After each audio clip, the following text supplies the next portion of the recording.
بسم اللہ الرحمن الرحیم بسم اللہ الرحمن الرحیم الحمد للہ وکفا وسلام علی عبادہ الذین اصطفی اما بعد۔ عزیز طلبہ، شرح الاجابی کا سبق نمبر 228 شروع کر رہے ہیں۔ اس سبق کو وَإِذَا قُطِعَتْ سے لے کر بِإِضَافَتِهِ إِلَيْهَا تک پڑھیں گے۔ وَإِذَا قُطِعَتْ هَذِهِ الْأَسْمَاءُ خَمْسَةٌ، اور جب یہ کاٹ دیے جائیں ان 5 اسماء کو عن الاضافت اضافت سے، یعنی جب اس کی اضافت ختم کر دی جائے، قیلا تو کہا جاتا ہے اخن و ابن و حمن و حنن و فامن بالحرکات الثلاث، 3 حرکات کے ساتھ، ولیکن فتح الفاء افصح منہما، لیکن فا کا فتحہ جو ہیں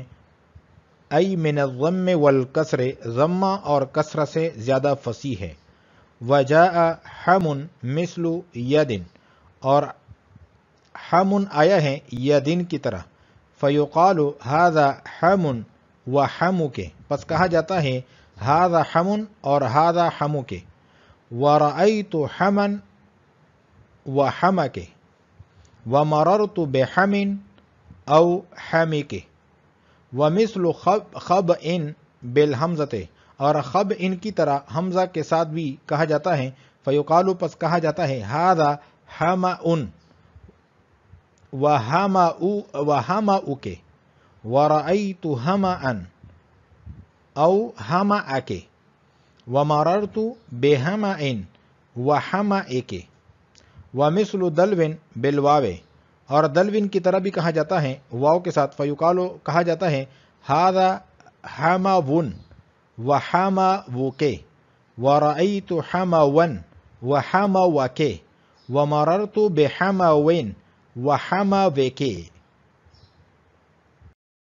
ومثل عصون بالالف، اور حمون کو عصون کی طرح الف کے ساتھ بھی کہا جا سکتا ہے، فیقال پس کہا جائے گا ھذا حمن وحماک ورأیت حمن وحماک ومررت بحمن وحماک، مطلقاً مطلق طور پر، ای جواز حمن مثل هذه الاسماء الاربعۃ مطلقاً، یعنی حمن کا جو جواز ہیں ان 4 اسماء کی طرح مطلق طور پر ہیں، ای غیر مقید بحال الافراد والاضافت، حالت افراد اور حالت اضافت کے ساتھ مقید کیے بغیر، بل تجیء هذه الوجوہ فیہ، بلکہ یہ وجوہ آتے ہیں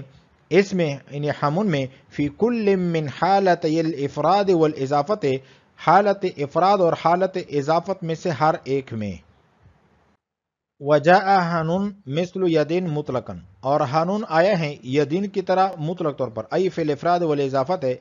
افراد اور اضافت میں، یقال کہا جاتا ہے ھذا حنون ورأیت حنن ومررت بحنین، وھذا حنک ورأیت حنک ومررت بحنک۔ وذو لا یضاف الی مضمر، اور ذو کی اضافت نہیں کی جا سکتی ضمیر کی طرف، لأنہ وضع وصلۃ، کیونکہ یہ وضع کی گئی ہے واسطے کے طور پر، الی الوصف وصف کی طرف، باسماء الاجناس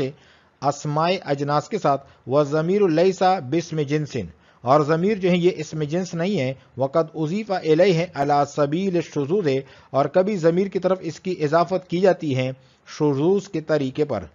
قول الشاعر، جس طرح کہ شاعر کا قول ہے انما یعرف ذو الفضل من الناس ذووہ۔ ولو قیلا، اگر کہا جاتا لا یضاف الی غیر اسم الجنس، یعنی عبارت کو اس طرح ذکر کر لیتے تو یہ اچھا ہوتا، لکان اشملا، تو یہ زیادہ شامل ہوتا، فکأنہ خص المضمر بالذکر، گویا کہ مصنف نے خاص کیا ہے ضمیر کو ذکر کے ساتھ، لأنہ کان لبعض تلک الاسماء حکم خاص، کیونکہ ان اسماء میں سے بعض کے لیے حکم خاص ہیں، عند اضافتہ الی یاء المتکلم، اس کی اضافت کے وقت یا متکلم کی طرف، فنفا اضافتہ الی المضمر مطلقاً، پس مصنف نے اس کی اضافت کی نفی کر دی ضمیر کی طرف مطلق طور پر، نفیاً لاختصاصہ، اس کے اختصاص کی نفی کرتے ہوئے، بحکم خاص،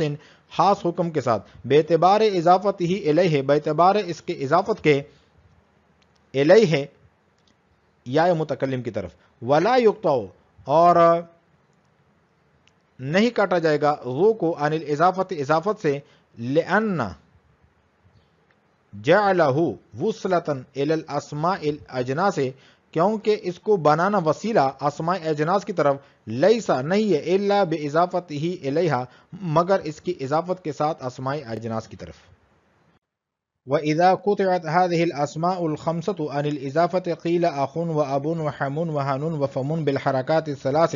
وَلَكِنْ فَتْحُ الْفَاءِ أَفْصَحُ مِنْهُمَا. صاحب کافیہ کی اس عبارت کا حاصل یہ ہے کہ اسماء ستہ میں سے ذو کے علاوہ باقی 5 جب مقطوع عن الاضافت ہوں تو اخن، ابن، حنون، حمون، فمون کہا جائے گا، یعنی اعراب بالحرکت جاری ہوگا، جیسے ھذا اخن ورأیت اخن ومررت باخن. اور دوسری بات یہ بیان فرمائی ہے کہ فمون میں 3 لغتیں ہیں. نمبر 1 فمون یعنی فا کے ضمے کے ساتھ. نمبر 2 فامون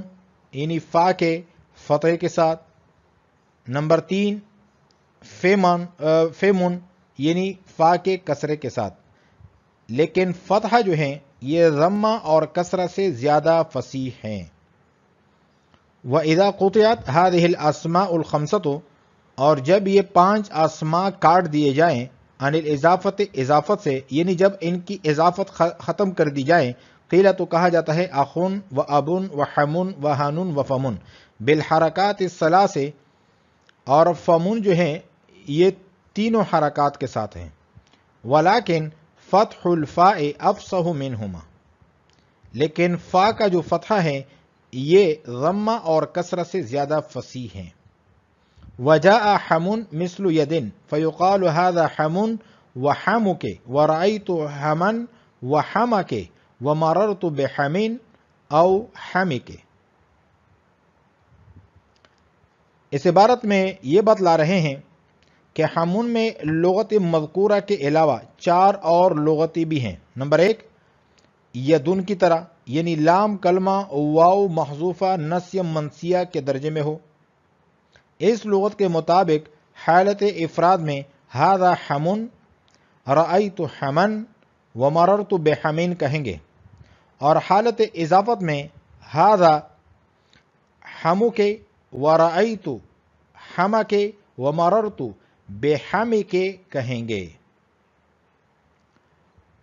اور دوسری لغت جو ہیں وہ خب ان کی طرح ہیں، یعنی لام کلمہ جو کہ واو ہے اس کو واپس لوٹا کر حمزہ سے تبدیل کر دی جائے. اس لغت کے مطابق حالت افراد میں ھذا حمأ ورأیت حمأ ومررت بحمأ، اور حالت اضافت میں ھذا حمأک ورأیت حمأک ومررت بحمأک کہا جائے گا. اور تیسری لغت یہ ہے دلون کی طرح، یعنی واو محذوفہ کو واو واپس لوٹا کر اپنی حالت پر باقی رکھا جائے گا. اس لغت کے مطابق حالت افراد میں ھذا حمون ورأیت حمون ومررت بحمون کہا جائے گا، اور حالت اضافت میں ھذا حموک ورأیت حموک ومررت بحموک کہا جائے گا. وجاء حمون مثل یدن، اور آیا ہے حمون یدن کی طرح، جس طرح کہ ھذا حمون وحمک ورأیت حمن وحمک ومررت بحمن او حمک. اور دوسری لغت اس میں خب ان کی طرح ہے، جس طرح ہے بالحمزہ حمزہ کے ساتھ، فیقال پس کہا جاتا ہے ھذا حمأن وحمأک ورأیت حمأن او حمأک ومررت بحمأن وحمأک. ومثل دلون بالواو، اور تیسری لغت جو ہیں حمون میں دلون کی طرح ہیں واو کے ساتھ، فیقال پس کہا جاتا ہے ھذا حمون وحموک ورأیت حمون وحموک ومررت بحمون وحموک. ومثل عصن بالالف، یہاں سے چوتھی وجہ بیان فرما رہے ہیں کہ چوتھی لغت بھی ہیں حمون میں کہ آسون کی طرح اس کو پڑھا جائے، یعنی واو محذوفہ کو واپس لوٹا کر الف مکسورہ سے تبدیل کر دی جائے. تو اس لغت کے مطابق حالت افراد میں ھذا حمن ورأیت حمن ومررت بحمن کہا جائے گا، اور حالت اضافت میں ہاذا حماکے ورأیت حماکے ومررت بحماکے کہا جائے گا، یعنی تینوں حالتوں میں اعراب تقدیری ہوگا۔ ومثل عصون بالالف، اور حمن کو پڑھا جا سکتا ہے عصون کی طرح الف کے ساتھ، فیقال کہا جائے گا ہاذا حمن وحماکے ورأیت حمن وحماکے ومررت بحمن وحماکے مطلقاً ای جواز حمن مثل هذه الاسماء الاربعۃ مطلقاً۔ شارح اس عبارت میں اطلاق کے مفہوم کی وضاحت کر رہے ہیں۔ مطلقاً کا مطلب یہ ہے کہ حمون کا اسماء اربعہ مذکورہ کی طرح استعمال ہونا یہ حالت افراد اور حالت اضافت میں سے کسی کے ساتھ مقید نہیں ہے، بلکہ یہ وجوہ اربعہ حالت افراد اور حالت اضافت دونوں میں جاری ہوں گے۔ غیر مقید بحال الافراد والاضافت، حالت افراد اور حالت اضافت کے ساتھ مقید کیے بغیر، بل تجیء هذه الوجوہ فی ہے، بلکہ یہ وجوہ آتے ہیں اس حمون میں، فی کل من حالتی الافراد والاضافت، حالت افراد اور حالت اضافت ان دونوں میں سے ہر ایک حالت میں۔ وجاء حنون مثل یدین مطلقاً، اس عبارت میں حنون میں لغت مذکورہ کے علاوہ ایک اور لغت کو بیان فرما رہے ہیں، اور وہ لغت یہ ہے کہ حنون مطلقاً یدن کی طرح ہو، یعنی حالت افراد حالت اضافت دونوں صورتوں میں لام کلمہ محذوفہ کو واپس نہ کیا جائے۔ اس لغت کے مطابق حالت افراد میں ھذا حنون ورأیت حنن ومررت بحنین کہا جائے گا، اور حالت اضافت میں ھذا حنک ورأیت حنک ومررت بحنک کہا جائے گا۔ وجاء حنون مثل یدن مطلقاً، اور حنون آیا ہے یدن کی طرح مطلق طور پر، ای فی الافراد والاضافت، یعنی حالت افراد حالت اضافت میں۔ یقال کہا جاتا ہے ھذا حنون ورأیت حنن ومررت بحنین، یہ حالت افراد ہیں، اور حالت اضافت کی مثال یہ ہے ھذا حنک ورأیت حنک ومررت بحنک۔ وذو لا یضاف الی مضمر، صاحب کافیہ اس عبارت میں اسماء ستہ مکبرہ میں سے ذو کے بارے میں فرماتے ہیں کہ ذو ضمیر کی طرف مضاف نہیں ہوتا، نیز ذو ہمیشہ اضافت کے ساتھ مستعمل ہوتا ہے، اضافت کے بغیر استعمال نہیں ہوتا۔ وذو لا یضاف الی مضمر، اور ذو کی اضافت نہیں کی جا سکتی ضمیر کی طرف، لأنہ وضع وصلۃ الی الوصف باسماء الاجناس، اس عبارت میں ذو کے ضمیر کی طرف مضاف نہ ہونے کی وجہ کا بیان ہے کہ ذو کی وضع اس لیے ہے کہ وہ اسم جنس کی طرف مضاف ہو کر اس کو ماقبل کی صفت بنا دیتا ہے، اور ضمیر اسم جنس نہیں ہوتی، لہذا اگر یہ ضمیر کی طرف مضاف ہو تو اس کی وضع یہ جو استعمال ہے یہ اس کی وضع کے خلاف ہوگا، لیکن کبھی علی سبیل شذوذ ضمیر کی طرف مضاف ہو جاتا ہے، جس طرح کہ شاعر کا قول ہے انما یعرف ذو الفضل من الناس ذووہ، کہ لوگوں میں سے فضل والوں کو فضل والی ہی جانتے ہیں۔ تو یہاں پر ذو کی اضافت ہوئی ہے ضمیر کی طرف، تو یہ شاذ ہیں۔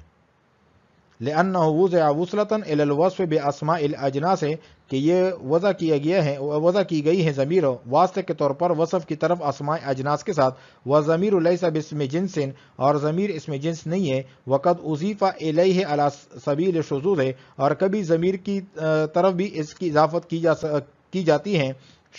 شاذ طریقے پر، شذوذ کے طریقے پر، کا قول شاعر، جس طرح کہ شاعر کا قول ہے انما یعرف ذو الفضل من الناس ذووہ۔ وَلَوْ قِيلَ لَا يُضَافُ إِلَى غَيْرِ اسْمِ الْجِنْسِ لَكَانَ أَشْمَلَ،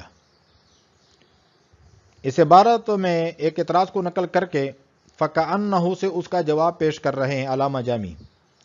اعتراض یہ ہے کہ ذو جس طرح ضمیر کی طرف مضاف نہیں ہوتا، اسی طرح اسماء موصولہ اسماء اشارہ اعلام کی طرف بھی مضاف نہیں ہوتا،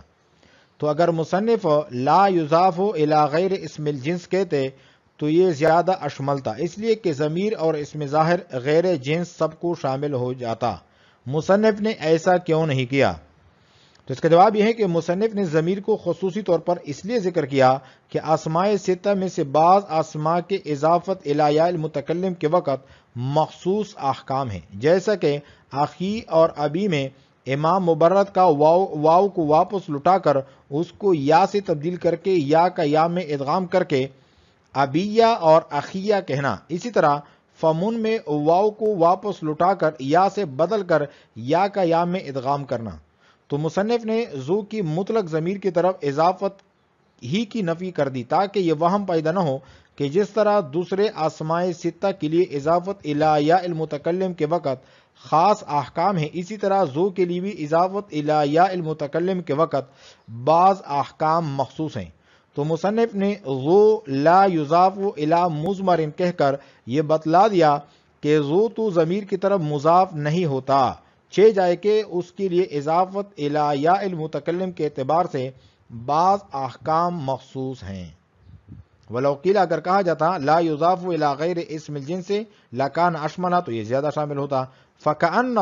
یہ جواب ہے خص المضمر بذکر گویا کہ ضمیر کو خاص کیا ہے ذکر کے ساتھ مصنف نے، لأنہ کان لبعض تلک الاسماء حکم خاص کیونکہ ان اسماء میں سے بعض اسماء کے لیے حکم خاص ہیں، عند اضافتہ الی یا المتکلم اس کی اضافت کے وقت یا متکلم کی طرف، فنفا اضافتہ الی المضمر بس مصنف نے اس کی نفی کر دی ضمیر کی طرف اس کے اضافت کی مطلقاً مطلق طور پر، نفیاً للاختصاصی نفی کرتے ہوئے اس کے اختصاص کی بے حکم خاص حکم خاص کے ساتھ کہ اس کا کوئی خاص حکم نہیں ہے، بے اعتبار اضافت ہی الیہ بے اعتبار اس کے اضافت کی یا متکلم کی طرف یہ بات نہیں ہے۔ ولا یقطع ای ذو عن الاضافت سابقہ بھی فرماتے ہیں کہ ذو مقطوع عن الاضافت نہیں ہوتا، اس لیے کہ ذو کی وضع اس لیے ہے کہ یہ اسم جنس کی طرف مضاف ہو کر اس کو ماقبل کی صفت بنا دے، اور یہ تب ہو سکتا ہے کہ جب یہ مضاف ہو اسم جنس کی طرف، اسی لیے اس کو اضافت لازم ہے، اور یہ مقطوع عن الاضافت نہیں ہوتا۔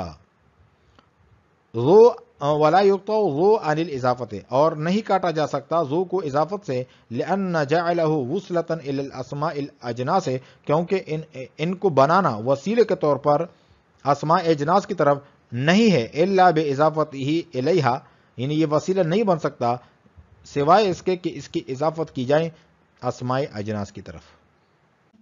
آج ہم نے پڑھا ہے وَإِذَا قُطِعَتْ سے لے کر بِإِضَافَتِهِ إِلَيْهَا تک۔ وعلیکم السلام ورحمۃ اللہ تعالی وبرکاتہ۔